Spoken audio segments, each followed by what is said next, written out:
અને વડોદરા શહેરમાં પાણીની માંગની સાથે વિરોધ કરી રહેલી મહિલાઓ પર પોલીસના દમનને ભાજપ કોર્પોરેટરે ખોટું ગણાવ્યું। વોર્ડ નંબર 2 ના કોર્પોરેટર ભાણજી પટેલે પાણીની સમસ્યા હોવાનો પણ સ્વીકાર કર્યો છે। તેમણે મીડિયા સાથે વાતચીત કરતા દરમિયાન જણાવ્યું કે સમસ્યા હોય તો લોકો વિરોધ કરે એ સ્વાભાવિક છે।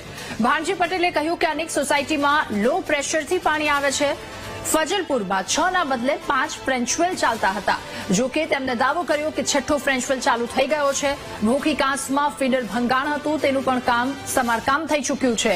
અને સાથે જ કોર્પોરેટરે એવું પણ નિવેદન આપ્યું કે લોકોએ 1 થી 2 દિવસ ધીરજ રાખી હોત તો આ પ્રશ્ન જ ના આવ્યો હોત।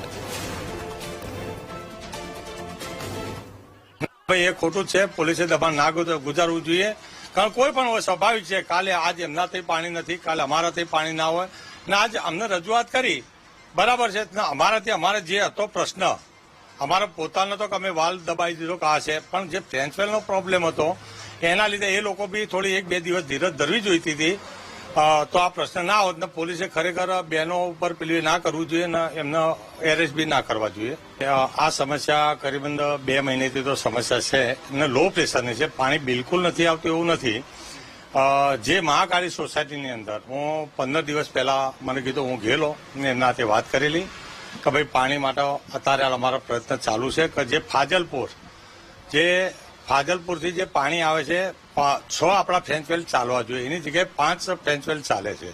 એક ફ્રેન્ચવેલની અંદર રેલિયલની અંદર માટી હોવાથી એ પંપ પાણી નતો ઉઠાવતો એટલે બંધ હતો, તો એમને એવું કીધું આ ફ્રેન્ચવેલ 8-10 દિવસની અંદર કામ અત્યારે ચાલુ છે, પાણી ઉઠાવશે એટલે આપણે લો પ્રેશરની સમસ્યા પૂરી થશે ને જે પાણી આવતું હતું એટલા પ્રેશર તમારે આવવાનું જ છે।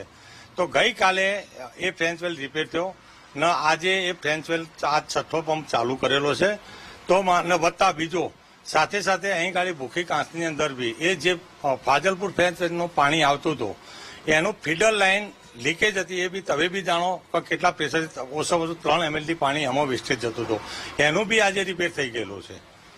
તો એમને કહેવા પણ ખબર નહીં, એ લોકો એમને કદાચ એવું લાગ્યું કે ભાઈ આપણે પ્લે કરીએ, પણ અમે તો એમના હાથે હું તો લાયજન હતો ને એમના હાથે મેં વાત બી કરી।